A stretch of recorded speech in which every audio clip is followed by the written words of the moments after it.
حر ابن یزید رہائی کی زیارت، اور سب جانتے ہیں کہ انہوں نے کیسے جہنم سے جنت کا سفر کیا ہے اور کن مشکل حالات سے گزرے ہیں، اور بالآخر انہوں نے فیصلہ کیا کہ صحیح ہے جان ایک مرتبہ دینی ہوگی لیکن اس کے بعد ہمیشہ کی زندگی محفوظ ہو جائے گی۔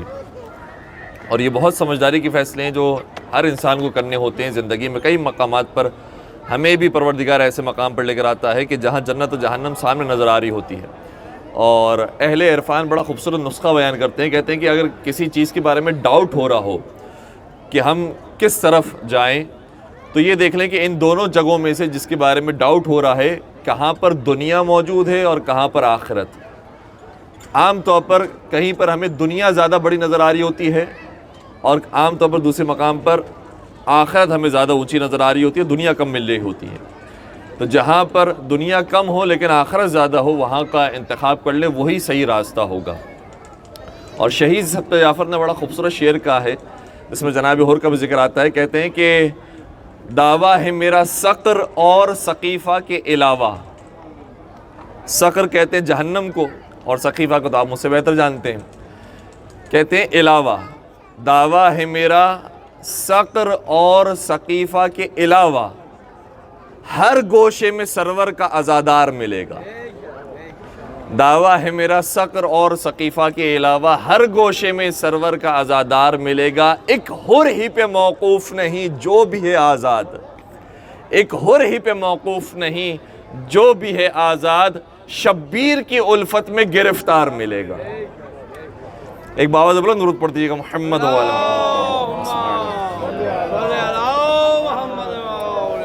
اور بھی سادے انداز میں ایک اور شاعر نے اس مطلب کو بیان کیا، کہتے ہیں کہ فنا کی آخری حد پہ کھڑا ہوا تھا حر، فنا کی آخری حد پہ کھڑا ہوا تھا حر، بقا کی آخری حد تک حسین لے آئے۔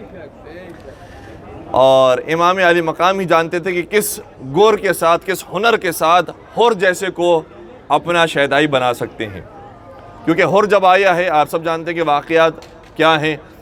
جب مدینہ سے میرے مولا حسین کا کربلا کا سفر ہے تو اس کے اندر بہت سارے واقعات پیش آئے، اس میں سے ایک واقعہ بڑا عجیب تھا کہ ایک مقام ایسا ہے جہاں پر غازی عباس سے بیان فرمایا کہ یہاں پر جتنا پانی ہو سکتا ہے تم جمع کر لو، جتنے مشکیزیں ہو سکتے ہیں بھر لو، جتنے ظرف ہیں اس کو پر کر لو، ورنہ کبھی بھی یہ انداز ہمیں پوری تاریخ کربلا میں دکھائی نہیں دیتا۔ صرف اس مقام پر فرمایا کہ جتنے تم پانی کے جام بھر سکتے ہو بھر لو۔ اور جب بھر لیے گئے لوگ بھی حیران ہوں گے کہ اب تو ہم کوفہ سے قریب ہو رہے ہیں، شہر سے قریب ہو رہے ہیں، پانی کی کیا ضرورت ہے، لیکن امام جانتے ہیں اور امام گویا یہ پہچانتے ہیں کہ کہاں سے پیاسے آئیں گے تو ہمیں پانی کا اہتمام کرنا ہے۔ اسی طریقے سے زمانے کے امام بھی جانتے ہیں کہ کب کتنے وفادار تیار ہوں گے تو ظہور کرنا ہے۔ تو امام علی مقام جانتے تھے کہ اب جو کاروان آنے والا ہے وہ پیاسوں کا کاروان ہوگا۔ پیاسے خبر نہیں رکھتے کہ ہمارے لیے کہاں سے پانی کی سبیل ہوگی۔ ایسے ایسے کاروان کو آتا ہوا دیکھا، پہلے لوگوں نے کہا کہ لگتا ہے کوفہ ہم پہنچ گئے ہیں، نخلستان نظر آ رہا ہے، کوفے کے درخت نظر آ رہے ہیں، لیکن امام نے فرمایا کہ ذرا انتظار کرو۔ ایسے ایسے وہ درخت قریب آنے لگے تو پتہ چلا درخت نہیں ہیں، لوگوں کے ہاتھوں میں نیزے موجود ہیں اور ایک بڑا کاروان ہے، گھوڑے کے کان دکھائی دے رہے ہیں، گھوڑ سواروں کا کاروان ہے، اور وہ کاروان آئے تو اس کی تعداد بھی کوئی 100 150 200 نہیں ہے، 1000 کا لشکر ہے۔ اور امام کے جو 7 افراد موجود ہیں وہ آپ سمجھ لیجیے زیادہ سے زیادہ بھی 100 سوا 100 150 کے افراد ہیں۔ اتنا پانی امام کے پاس جتنا موجود تھا سب دشمن کے لیے کھول دیا گیا۔ یہ امام کو قتل کرنے کے لیے آئے ہیں، امام کے خون کے پیاسے ہیں، انہیں شہید کرنے کے لیے آئے ہیں، ان کے لیے بھی پانی کی سبیل، ان کے لیے تو ان کے لیے ان کے گھوڑوں کو بھی سیراب کیا، ان کی زبانیں باہر تھی انہیں بھی سیراب کیا کہ یہ بھی گھوڑے بھی ان کے پیاسے نہ مر جائیں۔ باقاعدہ ایک واقعہ پورا تفصیل کے ساتھ موجود ہے جس کا نام علی ابن محاربی ہے۔ وہ کہتا ہے کہ میں حر کے لشکر میں تھا اور بہت پیچھے رہ گیا تھا اور بس میں مرنے والا تھا، اتنی میری پیاس سے بری حالت ہو رہی تھی۔ اور یہ بھی عجیب بات ہے کہ مولا اگر ان کو نہیں پلاتے پانی تو یہ مر جاتے ہیں۔ یہ جو دشمن بن کر آئے تھے، قاتل بن کر آئے تھے، امام پر پانی بند کرنے والے تھے، اس سے پہلے مر جاتے ہیں، لیکن امام کبھی بھی کسی کو جرم سے پہلے اس کو سزا نہیں دیتے ہیں، وہ کام کرتے ہیں کہ جس کے بعد وہ بھی راہ ہدایت پر آ جائیں۔ تو علی ابن محاربی کہتا ہے کہ میں بہت پیاسا تھا اور مجھ سے چلا نہ گیا، میں وہیں پر گر چکا تھا اور سارا کاروان مجھے چھوڑ کر چلا گیا۔ پھر حسین مظلوم کی نظر مجھ پر پڑی اور دیکھا کہ میں بہت دور گرا ہوا ہوں، تو وہ خود مشکیزہ اٹھا کر میرے پاس آئے اور مجھے آ کر سیراب کیا، اور سیراب کرنے کے لیے میرے پاس طاقت نہیں تھی کہ میں چلو بناتا تاکہ پانی پی سکوں، تو خود حسین نے میرے لیے چلو بنایا، پانی بھرا اور مجھے سیراب کیا۔ ایک مرتبہ چلو میں پانی لیا تو حسین نے دشمن کو پانی پلانے کے لیے، اور ایک مرتبہ پانی مانگنے کے لیے گئے تھے تو چلو میں اصغر کا خون آیا تھا۔ پھر اس کاروان کو پانی پلا دیا، سیراب کر دیا۔ بعض علماء کہتے ہیں کہ واقعہ پہلے کا ہے، بعض کہتے ہیں بعد کا ہے۔ بالآخر امام حسین نے جب جانے کا ارادہ کیا تو حر نے مولا حسین کے لجا میں فرس کو پکڑ لیا، کہا کہ حسین میں آپ کو جانے نہیں دوں گا، کیونکہ مجھے یہ حکم دیا گیا ہے کہ یا آپ بیعت کریں یا ہمارے ساتھ ساتھ رہیں۔ امام نے اس کو فرمایا ثقلت کا امک یا حر، تیری ماں تیرے عزا میں بیٹھے، اور تو جب موت آ جائے۔ یہ جملے ویسے بڑے سخت ہیں، لیکن یہی چنگاری لگانے کے لیے بہت ضروری تھے، بیدار کرنے کے لیے بہت ضروری تھے۔ کبھی کبھار ہمارے بچوں کی تربیت کے اندر بھی بہت اہم نسخہ ہے، البتہ دونوں طرح کے پہلوؤں کو دیکھنا چاہیے۔ کبھی کبھار ہم بہت پیار محبت اور ہر غلطی کے اوپر پیار دے دے کر بچوں کو اور بگاڑ دیتے ہیں۔ کبھی ایسا موقع ہونا چاہیے کہ جس میں اس کو ذرا سختی سے بات کی جائے تاکہ وہ صحیح راستے کی طرف بھی آئے۔ تو یہ دونوں چیزیں ضروری ہوتی ہے تربیت کے اندر۔ جب امام کی زبان سے یہ جملے نکلے اور نے کہا کہ مولا آپ نے تو میری ماں کا نام لے لیا کہ میری ماں میرے غم میں بیٹھے، مگر میں زہرا کا نام نہیں لے سکتا، میں بنت رسول کا نام نہیں لے سکتا کہ وہ بھی آپ کے غم میں بیٹھے۔ علماء فرماتے ہیں کہ جو احترام سیدہ کرتا ہے اس کے لیے پروردگار آئے ہدایت ہموار کرتا ہے۔ بالآخر احترام سیدہ کی وجہ سے کچھ اس کے دل میں آگ روشن ہوئی، اور پھر نماز ہی وہ مولا کے ساتھ ساتھ پڑھتا رہا۔ امام نے خطبہ بیان کیا، وہ خطبہ بھی روایت کے اندر موجود ہے۔ اس خطبے کے اندر ایک حدیث بار بار امام کوٹ کر رہے تھے جو مختلف مقامات پر بھی کوٹ کی ہے۔ امام نے شاہ فرمایا کہ نبی اکرم نے شاہ فرمایا تھا کہ اگر کوئی ایسا ظالم حکمران آ جائے جو سنتوں کو ختم کرنے والا ہو، بدعتوں کو اجاگر کرنے والا ہو، تو ہر مسلمان کی ذمہ داری ہوتی ہے کہ وہ کھڑا ہو جائے۔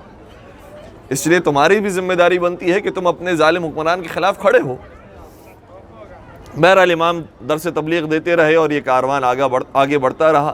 ہر خبر پہنچاتا رہا کوفے میں ابن زیاد کو، ابن زیاد کی طرف سے فوجیں آتی رہی۔ شمر کا کاروان آ گیا، عمر سعد کا کاروان آ گیا، ان کے لشکر آ گیا، 4-4 5-5 ہزار کے دستے آتے تھے، اور شہزادی زینب کبریٰ کا دل گھبراتا تھا کہ کب کوئی ہمارا ساتھی آئے گا۔ یہ بھی بعض علماء نے بیان کیا ہے کہ ہر نے جناب زہرا کی بیٹیوں کو رلانے میں سب سے پہلا کردار ادا کیا، کیونکہ شہزادی کو اب یقین ہو گیا کہ موت ہمارے بہت قریب ہے۔ اس کے بعد 7 محرم کی تاریخ آئی، اور اب بھی یزیدی لشکر کے اندر موجود ہے، دل گھبرا رہا ہے کہ اب کیا ہوگا آگے، کیا ہوگا آگے۔ بالآخر 9 محرم کی تاریخ بھی گزر گئی۔ 10 محرم کا جب سورج طلوع ہوا ہے تو گویا ہر کے مقدر کا سورج بھی طلوع ہو گیا۔ البتہ ہر کے لیے فیصلہ لینا بہت آسان نہیں ہے، کبھی اس طرف جاتا ہے کبھی اس طرف جاتا ہے، بہت پریشان ہے۔ یہاں تک کہ کسی ایک شخص نے کہا تھا کہ اگر کوئی مجھ سے کوفہ کے شجاع ترین انسان کے بارے میں پوچھتا تو اے ہر میں تیرا نام لیتا، تجھے کیا ہو گیا ہے، کیوں اتنا پریشان ہے؟ کہا میں جنت اور جہنم کے درمیان اپنے آپ کو دیکھ رہا ہوں، میں کیا کروں۔ اس کے بعد لشکر یزیدی سے اس بہانے سے جناب ہر آگے بڑھے ہیں۔ لوگوں نے اعتراض بھی کیا کہ ہر لگتا ہے کہ ایسے سے جا رہے ہیں اس کاروان کی طرف، سے پہلے انہیں قتل کر دیا جائے، لیکن اپنے گھوڑے کو پانی پلانے کے بہانے ایسے ایسے آگے بڑھے۔ اور روایات کے اندر مختلف روایات ہیں، لیکن بعض کے اندر یہ ہے کہ ان کا بیٹا جناب علی ابن ہر بھی ان کے ساتھ تھا، بعض روایات کے اندر دوسرے نام بھی موجود ہیں، بکیر ابن ہر کا نام بھی ہے، ان کا بھائی مصعب وہ بھی ان کے ساتھ ہو گیا، ان کا غلام ان کے ساتھ ہو گیا۔ اور جانے میں بھی اختلاف پایا جاتا ہے کہ کس حالت کے اندر پہنچے۔ بعض علماء کہتے ہیں کہ وہ ہر کے اندر اتنی طاقت نہیں تھی کہ مولا امام حسین کو نگاہوں کی نگاہیں ملا کر دیکھ سکے، لہٰذا کہا کہ میری آنکھوں پر پٹی باندھ دو، میں نے جس ہاتھ سے لجا میں فرس حسینی کو پکڑا تھا اب یہ ہاتھ اس قابل نہیں ہے کہ مولا کے سامنے جائے، میرے ہاتھ کو پس سے باندھ دو۔ اور بعض روایات کے اندر لکھا ہے کہ جناب ہر گھوڑے پر سوار ہو کر پہنچے تھے، اور جب پہنچے ہیں تو باقاعدہ کھڑے رہ کر ہی اس روایت کے مطابق فرمائے اے مولا مجھے بتائے میری توبہ قبول ہو سکتی ہے نہیں ہو سکتی؟ اگر میری معافی مل سکتی ہے تو میں پہلے چلے جاؤں گا یہاں سے, مجھے اترنے کی بھی گنجائش نہ دیجیے گا, میں گھوڑے سے اتروں گا بھی نہیں, مجھے بتا دیجئے میری توبہ قبول ہو سکتی ہے, میں اپنی جان قربان کرنے کے لیے جاؤں گا. اور امام نے اسی وقت جانے کی اجازت دے دی. اور شاید اجازت دینے کا سبب یہ بھی ہو کہ اور اگر تم ہمارے پاس بیٹھو گے تو مہمان کو جب بلایا جاتا ہے تو پانی تو کم از کم پیش کیا جاتا ہے, کھانا نہ صحیح کچھ پلایا تو جاتا ہے, ہمارے پاس اب تمہیں پلانے کے لیے بھی کچھ نہیں ہے, تو اگر جلدی جانے کا اشتیاق رکھتا ہے تو جلدی چلا جا. جناب حور بعض روایت کے مطابق خود پہلے گئے اور بعض کے مطابق اپنے بیٹے کو پہلے روانہ کیا. جب بیٹا جنگ کرنے کے لیے چلا ہے, سب سے پہلے کاروان حسینی کا سپہ سالار سب سے پہلا شہید جا رہا ہے. جب لڑتے لڑتے وہ زمین کربلا پر آئے, آواز دی تو اپنے بابا کو پکارا, کہا بابا میری مدد کو آئی ہے. جناب حور بہت شجاع تھے, بہت بڑے پہلوان تھے, تیز رفتاری سے اپنے بیٹے کی میت پر پہنچے, لیکن کیا دیکھا کہ بعد میں پہنچے ہیں, پہلے زہرا کا لال موجود ہے. شرمندہ ہو گئے جناب حور, کہنے لگے کہ غلام زیادہ ہے, خادم زیادہ ہے, مولا آپ شرمندہ نہ کیجیے, میرا بیٹا میرے حوالے کر دیجیے, آپ زحمت نہ اٹھائیے. مولا نے اس وقت بڑا تاریخی جملہ شاہ فرمایا, یہ نہیں فرمایا کہ ہم نے غلام اور آزاد کا فرق مٹا دیا, ہم نے دوست و دشمن کا فرق مٹا دیا, بلکہ عجیب جملہ شاہ فرمایا اے حور تو بوڑھا ہے, تیرے بچہ جوان ہے, کبھی بوڑھا باپ جوان کا لاشا نہیں اٹھاتا, ہم تیرے جوان کا لاشا اٹھائیں گے, تو نہیں اٹھا سکے گا. میں کہوں گا اے جناب حور, اس وقت آپ موجود نہیں تھے جب علی اکبر زمین کربلا پر گرے تھے, وہ ایک بوڑھا باپ آئے اکبر کا لاشا اٹھانے کے لیے.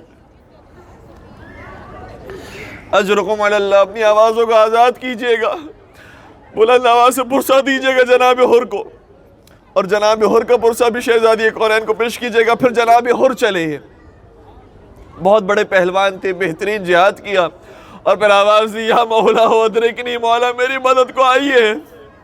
نواز رسول حور کے لاشے پر پہنچے. روایت یہ کہتی ہے کہ جناب حور کے سر اقدس پر, پیشانی کے اوپر زخم موجود تھا جس سے خون جاری ہو رہا تھا.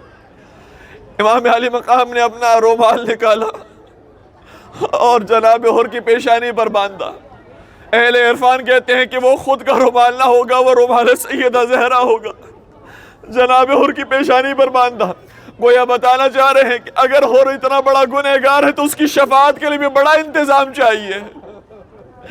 میری ماں کے رومال سے بڑا اور کون سے انتظام ہوگا. جناب حور کو یہ توفیق نصیب ہوئی.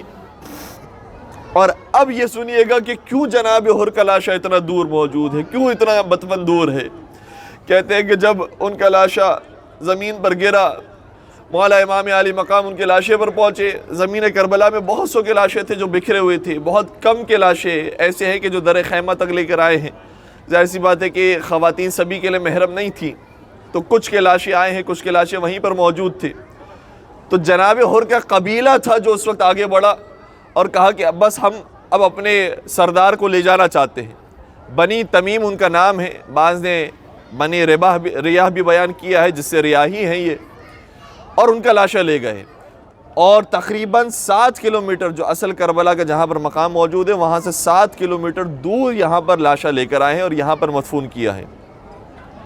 یہ اس وقت لاشا لے کر چلے گئے. پھر آگے روایت یہ کہتی ہے کہ جب تمام شہداء کربلا شہید ہو گئے تو اس وقت بھی بعض قبیلے تھے کہ جو اپنے شہیدوں کے لاشیں لے کر گئے. اس کی وجہ کیا تھی؟ اس کی وجہ یہ تھی کہ عمر سعد ملعون نے حکم دیا تھا کہ جتنے یہ شہداء کربلا ہے اب سب کے اوپر گھوڑوں کو چلایا جائے, گھوڑوں کو دوڑایا جائے, سب کے لاشوں کو پامال کر دیا جائے. جب یہ حکم آئے تو عربوں کے اندر سب سے بڑی توہین اور بے عزتی یہ سمجھی جاتی تھی کہ لاشوں کے بھی ٹکڑے کر دیے جائیں. اس لیے ان قبیلے والوں نے کہا کہ ہم یہ بے عزتی برداشت نہیں کریں گے. اپنے اپنے قبیلے والے آئے اور اپنے اپنے لاشوں کو لے کر گئے. بہت سا کا تعلق بنی اسد سے تھا, بنی اسد والے آئے, لاشوں کو لے کر چلے گئے. حتیٰ کہ جناب حضرت علی اکبر کے بارے میں روایت یہ کہتی ہے کہ ان کا بھی قبیلے کے کچھ افراد موجود تھے. خود شمر نے یہ اپنا رشتہ پیش کیا تھا کہ میں عباس علمدار سے بات کرنا چاہتا ہوں کیونکہ یہ ہمارے ہی قبیلے کا فرد ہے. تو اس طریقے سے لاشیں ہٹنا شروع ہوئے, اور ایک مستند روایت کے اندر جو بہت سارے مقامات پر موجود ہے, اس روایت کے مطابق سارے لاشیں چلے گئے, صرف ایک لاشا رہ گیا.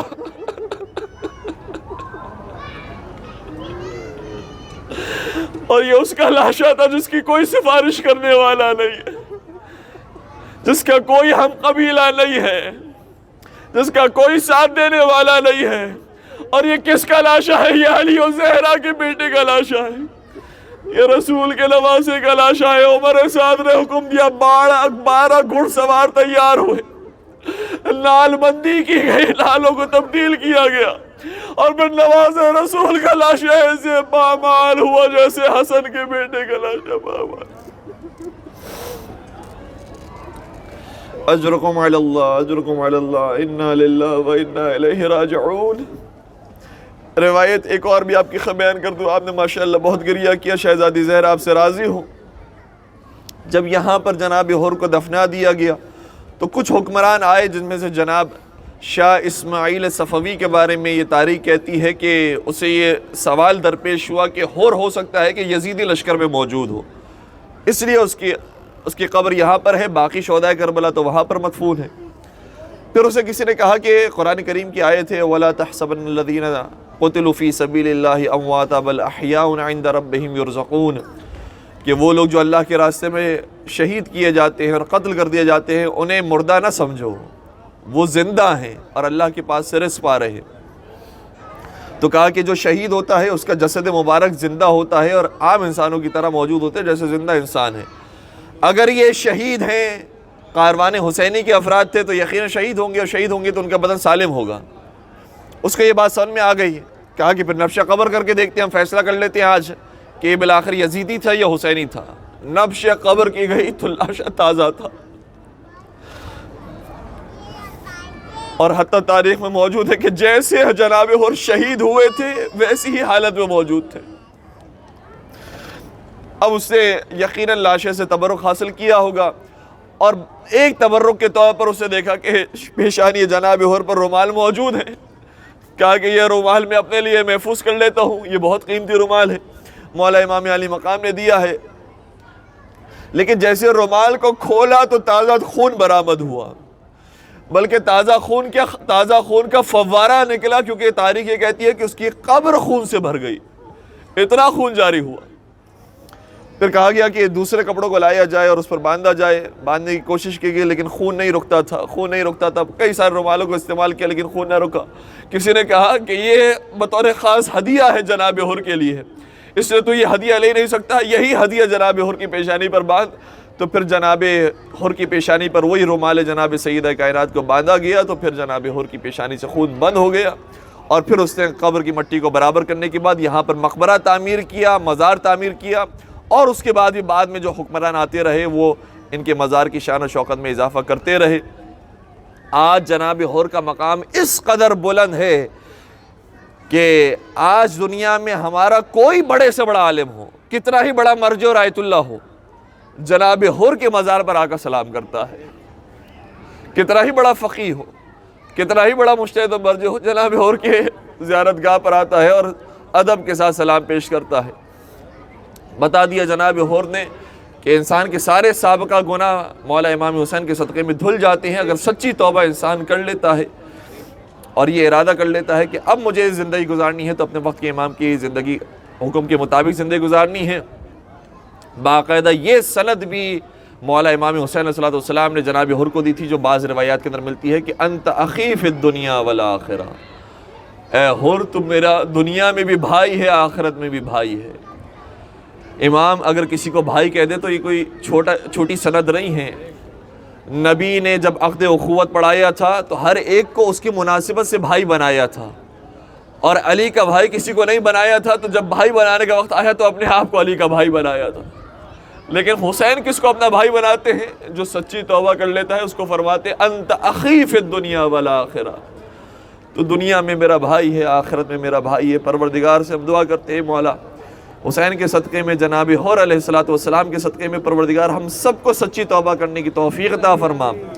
پروردگارہ ہماری سیاہ کاریوں کا نہ دیکھ، ہماری خطاؤں کو نہ دیکھ، ہمارے گناہوں کو نہ دیکھ، اپنی رحمت واسعہ کے طفیل، اپنے رحمت للعالمین کے طفیل، رحمت للعالمین کے نواسے کے طفیل ہمارے تمام گناہ کبیرہ صغیرہ کی مغفرت فرما، ہمارے مرحومین کی مغفرت فرما، تمام شہداء ملت جعفریہ کو شہداء کربلا کے ساتھ محشور فرما، پروردگارہ اس مقام کے اور تمام مقامات مقدسہ کی زیارت ہم سب کو بار بار نصیب فرما۔